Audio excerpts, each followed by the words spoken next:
বাংলাদেশ পারবে কি ফাইনালে উঠতে? আচ্ছা চলুন আমরা দেখে নেই পরিসংখ্যান কি বলে। গত 6 মাসে দেখুন, গত 6 মাসে বাংলাদেশ 3টি সিরিজ জিতছে। শ্রীলঙ্কার সাথে সিরিজ জিতছে, পাকিস্তানের সাথে সিরিজ জিতছে, নেদারল্যান্ডের সাথে সিরিজ জিতছে। সেই হিসাব করলে বাংলাদেশের ফাইনালে খেলাটা উচিত। অবশ্য শ্রীলঙ্কা অনেক ফর্মে আছে, ইন্ডিয়া তো ফর্মে আছেই। তারপরেও আমার বিশ্বাস বাংলাদেশ ফাইনাল খেলবে।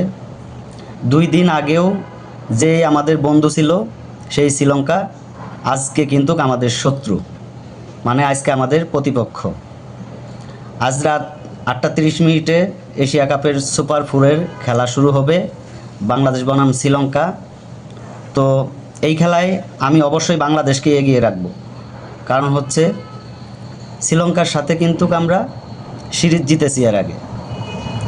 তো দেখা যাক, বাংলাদেশের ব্যাটিংটা আর একটু ভালো করতে হবে।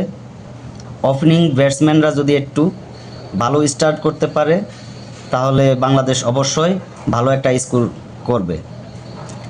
170 থেকে 180 রান যদি টার্গেট দিতে পারে বাংলাদেশ, তাহলে শ্রীলঙ্কার সাথে জেতা সম্ভব আমাদের। অনেকেই হতাশ হয়ে যান, বাংলাদেশ একটা ম্যাচ খারাপ খেললেই অনেকেই হতাশ হয়ে যান। আরে ভাই, এখানে হতাশ হওয়ার কিছু নেই। আপনাদের বুঝতে হবে, বাংলাদেশের মতো একটি দেশ যেখানে পৃথিবীর 300টির উপরে দেশ আছে, সেখানে বাংলাদেশ এই ক্রিকেট খেলায় বিশ্বকাপ খেলে।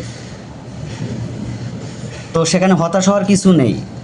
অন্য অন্য দেশগুলো তো খেলাই পারে না, বিশ্বকাপে চান্সই পায় না।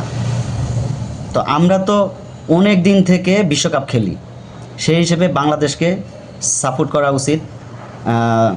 কটাক্ষ করে কথা বলবেন না কেউ, ঠিক আছে? এতে প্লেয়ারদের মন ভেঙে যায়।